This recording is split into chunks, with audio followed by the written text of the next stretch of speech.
Nós vamos estar lendo aqui Marcos 4, 35 a 41.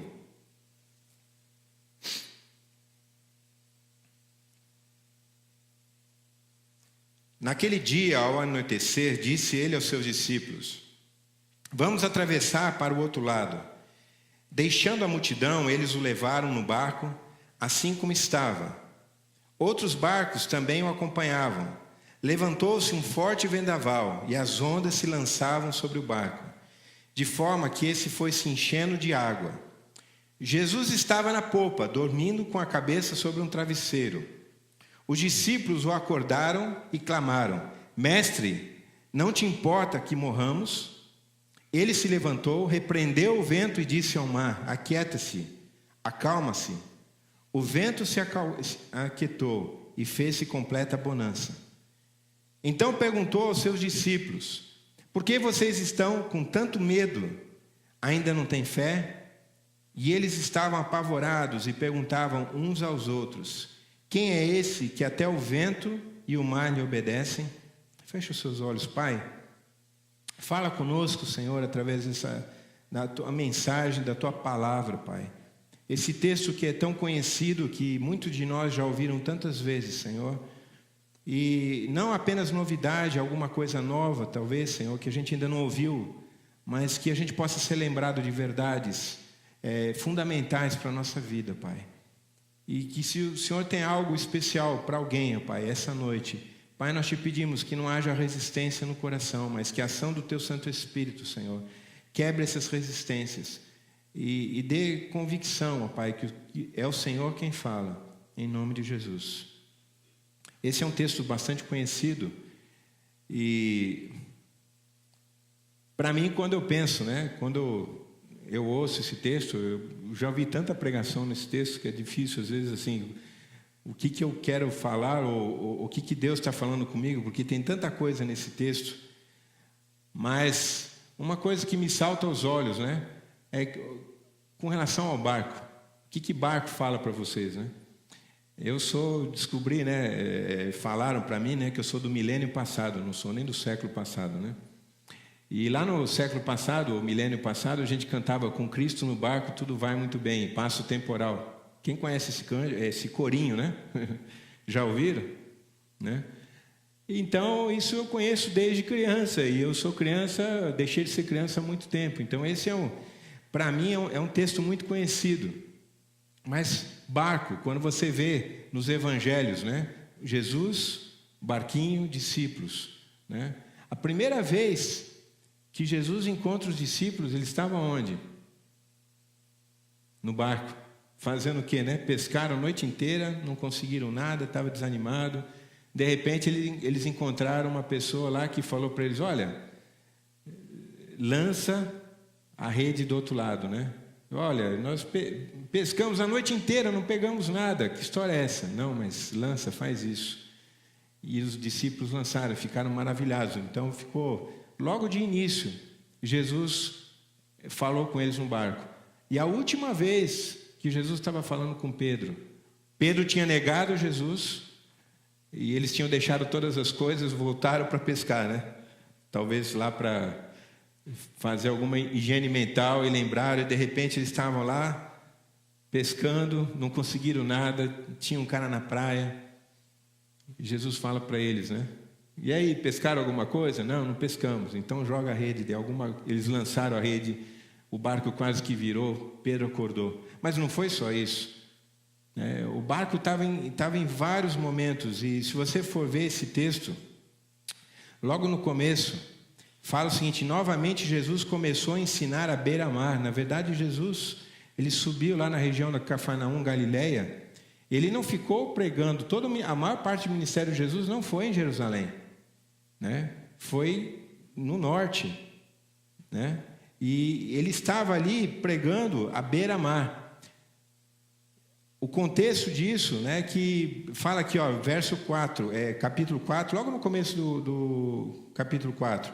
Novamente Jesus começou a ensinar à beira-mar, reuniu-se ao redor uma grande multidão, tão grande que ele teve que entrar num barco para sentar-se nele, para formar o efeito ali acústico, Ficava voltado para a margem. O pessoal formava um banco, né, como se fosse uma arquibancada, enquanto todo o povo ficava na beira da praia.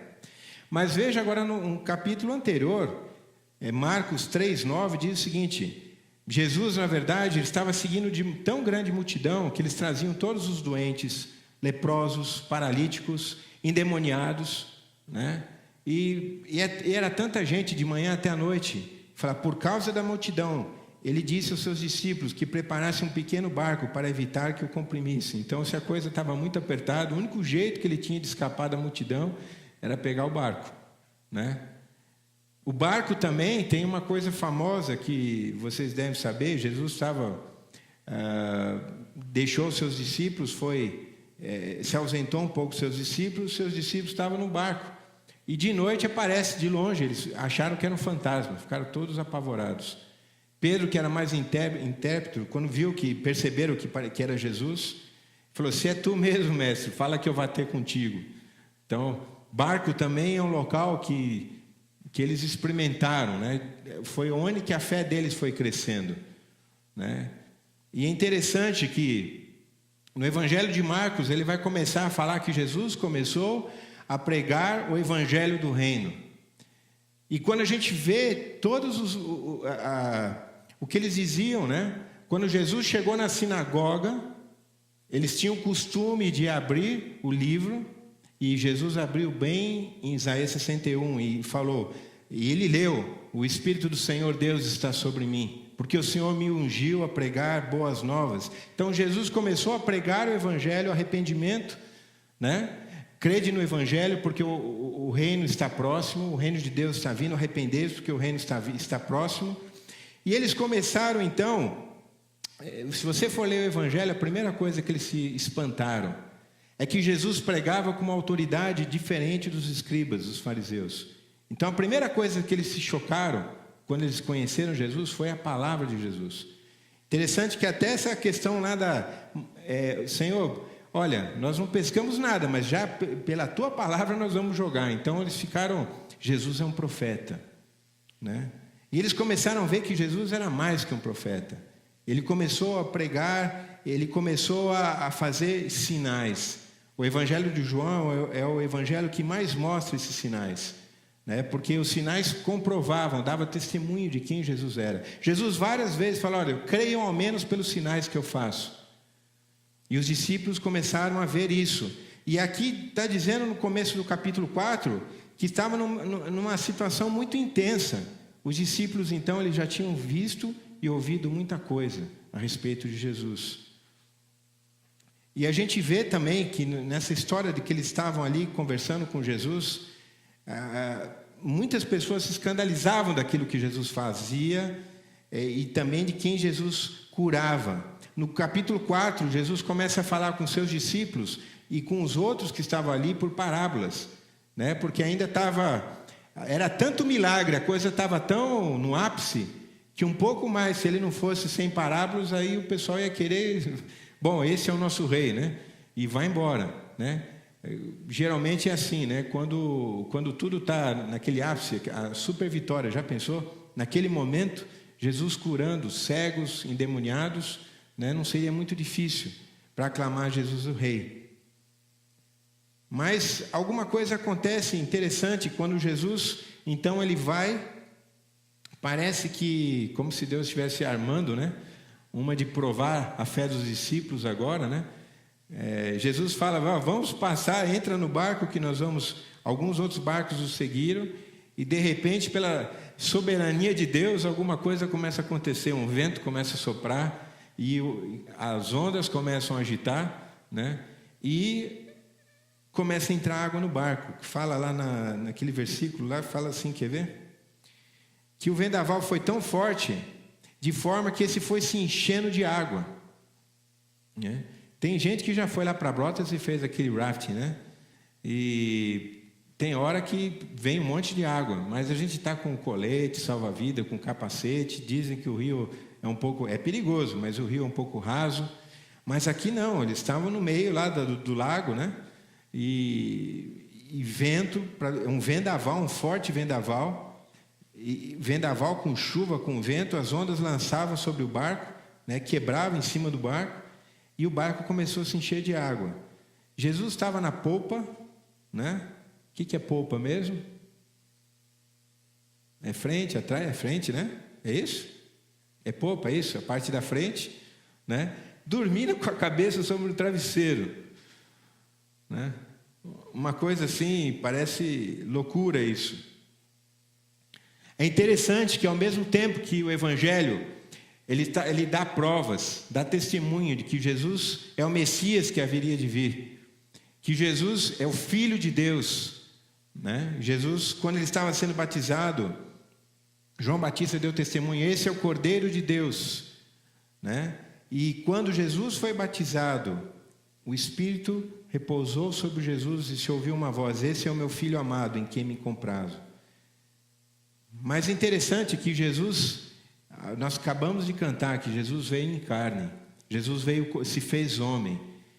E eu não sei você, mas imagina andar tudo que eles andavam, só a pique, né? Hoje aquela janela deu uma engastalhada lá, que ela fechou, a gente não conseguiu abrir, a gente já sentiu o calor, né? Imagina o que é estar no Oriente Médio, né? Imagina o que é andar, né? E eles andavam alguns quilômetros, da Galileia até Jerusalém não era pouco.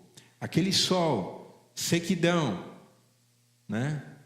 E Jesus estava aqui mostrando, né, um ser humano, o corpo cansado, e deitou, né? Interessante, né, isso, né?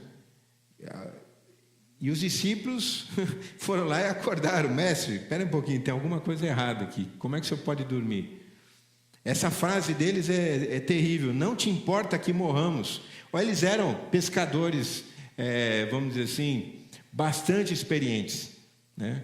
Se eles chegaram a acordar Jesus, não é porque o barco estava com um pouquinho de água, não, né? Talvez a população lá, a tripulação já era muita gente e água suficiente, alguém tinha que ter alguma experiência ali, falando, mais um pouquinho, nós estamos a pique, esse negócio vai afundar e não vai dar nem para voltar. Com o vendaval que estava, não dá para nadar direito, tem correnteza, como é que é? E eles acordaram Jesus, mestre, não te importa que morramos?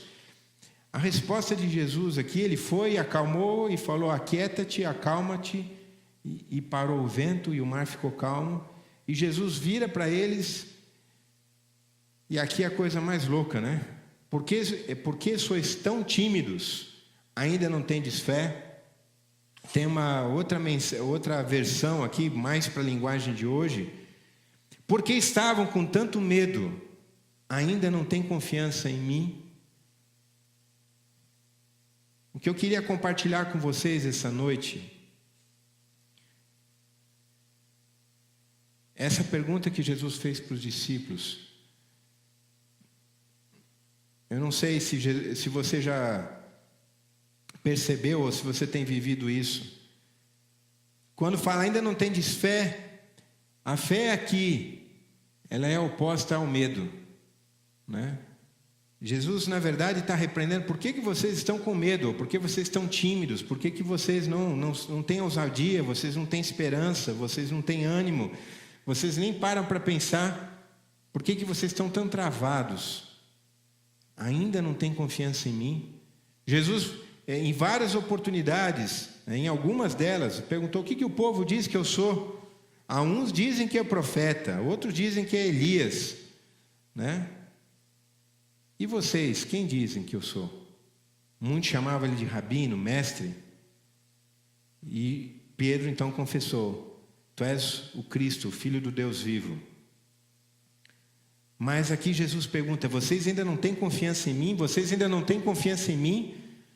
Como o Messias, como o Filho de Deus? E aqui Jesus ele revela, né, a natureza daquele que dá ordem à natureza. Interessante que teve momentos quando vieram e perguntaram quem é Jesus, ele usou a palavra que na Bíblia só tem para o Senhor, eu sou. Quem? E aí? Eu sou. E eles perguntaram, mas quem é você? Ele falou assim, antes de Abraão eu era, de Moisés, eu sou. Ele usou a palavra que se usava apenas para Yahvé, apenas para Deus. E nesse momento, da mesma maneira que quando ele curou aquele paralítico, e as pessoas ficaram tudo duvidando, não entenderam nada, falou, quer dizer que o que é mais fácil falar? Pega, levanta, toma a tua cama e anda, ou os seus pecados estão perdoados? Porque ele falou, filho, os seus pecados estão perdoados, foi justificado. E as pessoas começaram a reclamar. Então ele falou, levanta, toma a tua cama e anda. E ele foi curado, para mostrar que o Filho do Homem tem poder para perdoar os pecados. E aqui Jesus, ele mostrou que o Filho do Homem, como era chamado ali em Marcos, tem poder sobre a natureza, tem poder sobre o universo. Essa semana faleceu, o Stephen Hawking, e hoje eu estava assistindo o filme dele, E quem sabe um dia a gente vai ouvir alguma coisa, Tem o John Lennox, tem um vídeo legal lá, legendado em português, do Grand Design. E é interessante do que cada vez as pessoas chegam em algum momento, e eu não sou físico, sou engenheiro, e conheço só alguma coisa. Só que o mais simples que a gente pode saber de ciência, e eu sou de engenheiro de estruturas, é o seguinte, que a gente fica impressionado como a gente consegue prever uma carga que vai acontecer. Então a gente tem regularidade na natureza, tem lei. E o Stephen Hawking, ele começou a deduzir algumas leis, foi além de Einstein.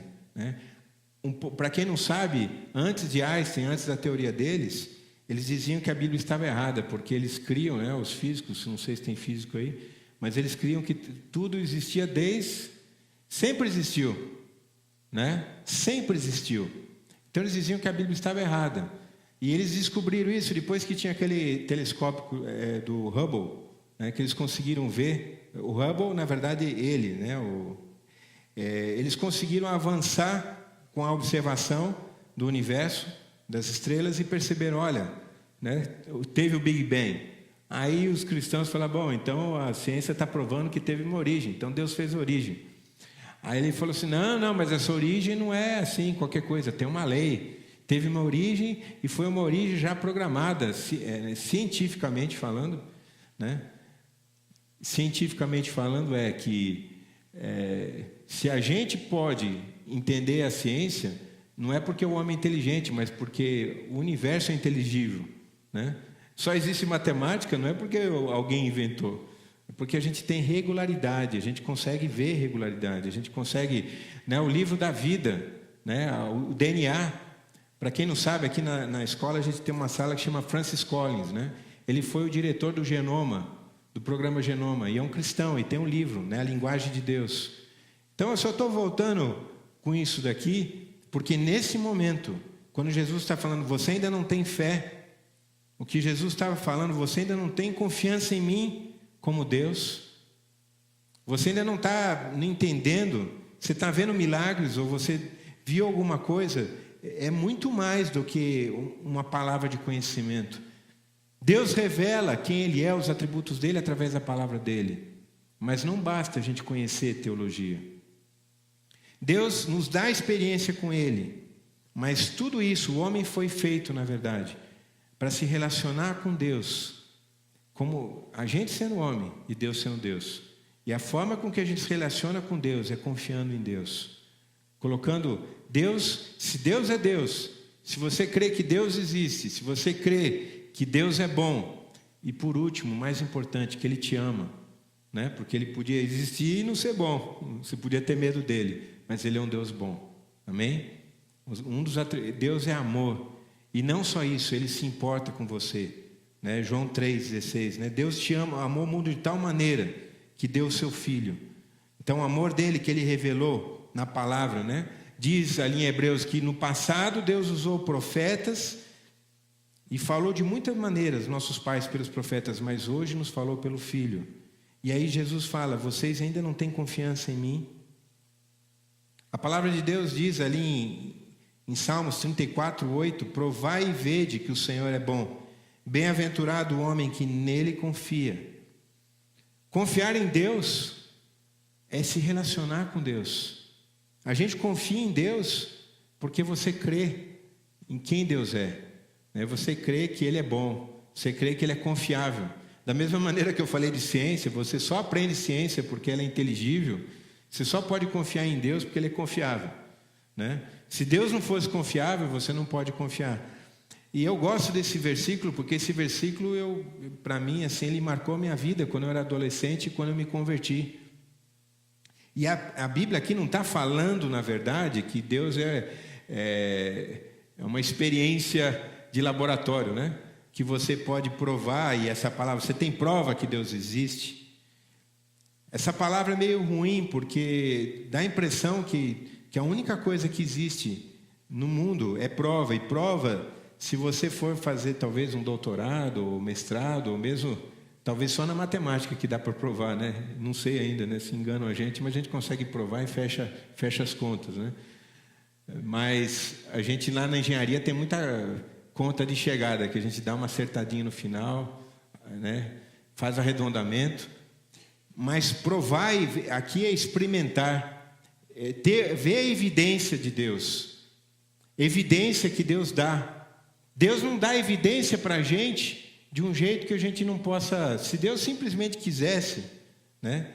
É mais ou menos o seguinte, né? Um professor que começa a fazer uma chamada oral, fala assim: vamos argumentar comigo, pega um aluno de primeiro ano, sei lá, do primário, ou então, como que chama lá, antes do pré-primário que a gente falava, pega um cara lá do doutorado e fala: vamos argumentar aqui alguma teoria de matemática lá em cima e vamos ver quem sabe mais, né? E vem com tanta autoridade, com tanta coisa que não dá para negociar e, sinceramente, né, imagina se um dia você abre a porta da sua casa, né, o céu fica vermelho e você ouve uma voz, né, Arthur, né? Se Deus fizesse isso, te encurralasse num canto, né? Ele não faz isso, ele dá evidência da existência dele de várias maneiras. Ele fala aos corações, ele se revelou na história através da palavra e se revelou em Jesus. Mas a Bíblia, quando fala aqui provai, não está querendo dizer que você vai medir Deus, né? Como provar, né? Eu vou provar se Deus é bom ou não é Deus. Deus não é bom, mas experimentar. Quando a gente vê o conceito de conhecimento, conhecer a Deus, né? É experimentar, não é um conhecimento apenas intelectual. Quando Jesus fala, né, que lembrou de como a gente deve adorar a Deus, colocar nossa confiança em Deus, é com toda a nossa mente, com todo o nosso ser, com toda a nossa força. Então provai a Deus e vede que o Senhor é bom. Interessante nesse versículo e que tem a ver com o que Jesus falou, porque bem-aventurado o homem que nele confia. E Jesus aqui meio que repreendeu aos discípulos, porque, de fato, provar e veja que o Senhor é bom é porque nós não vamos ser frustrados. A Bíblia garante isso para a gente. Ninguém que confia em Deus vai ser confundido. Amém? Ninguém que confia no Senhor vai ser confundido. Então, a primeira coisa que eu queria dizer para você essa noite: por que ser tímido? Por que ter medo? Né? Ou por que ainda não ter confiança total em Deus? Ninguém que confia nele vai ser confundido, vai ser frustrado. Amém? É isso que você pode provar, é isso que você pode experimentar. E olha como foi com Pedro, estava no barco. É interessante que tem dois tipos de pessoa: aquele monte de gente que estava ouvindo os sinais, né, mas não estavam se relacionando com Jesus. E aliás, não estavam seguindo a Jesus, porque quando Jesus falou assim, né, ele estava pregando e começou a falar que tinha que... as coisas que... ele falou que era o pão que desceu do céu e eles tinham que comer a carne dele, né? E os discípulos falaram: Jesus, com esse tipo de pregação não vai dar certo. Olha, o pessoal está indo embora. Está muito pesado, né? E isso que o senhor está pedindo aqui, o senhor não vai ter discípulo desse jeito, né? Melhor a gente aliviar a pregação, fazer um papo mais motivacional, quem sabe, né? Por aí não vai dar muito... o seu fanpage não vai muito bem por aí. Mas Jesus falou: ainda não tem confiança em mim? Eu não sei que tipo de experiência, qual que é o barco que você está. Porque a maior parte das pessoas ficaram fora do barco. Eles ficaram vendo Jesus de longe. E esses discípulos que estavam com Jesus, eles tiveram estavam tão próximos de Jesus que eles entraram no barco com Jesus. E a primeira coisa que eu te pergunto essa noite, né? Vocês ainda não têm confiança em mim? Onde você está? Ou talvez você está com um pé em cada canoa, né? Você está que nem aquelas outras pessoas que foram com os barcos, né? Engraçado que o texto não menciona o que aconteceu com os outros barcos, né? Que foram seguindo Jesus. Fala o que aconteceu com os discípulos. Será que você está olhando Jesus de longe? Será que você está num barco meio de longe para ver o que vai acontecer, né? Para ver se esse barco vai longe, ou você entrou no barco? Se você está no barco com Jesus, meu conselho que eu te falo para você hoje: prova e vede que o Senhor é bom. Amém? Não tenha medo disso. Não tenha medo de dar um passo além. Não tenha medo se Jesus estiver do lado de fora do barco e te chamar, que nem chamou Pedro, né? Para que você possa experimentar alguma coisa que é improvável, impossível. Em Efésios está falando a palavra de Deus, né? Que aquele que é capaz de fazer muito mais do que nós pedimos, pensamos. Aquele que é capaz de fazer muito mais, né? Ele é capaz de fazer, ele é capaz de... Não sei, o que é impossível, o que é improvável na sua vida? Por que temer? Por que ter timidez? Bem-aventurado o homem que nele confia. Deus tem algo especial para você esse ano. Deus tem algo especial para a minha vida e a tua vida.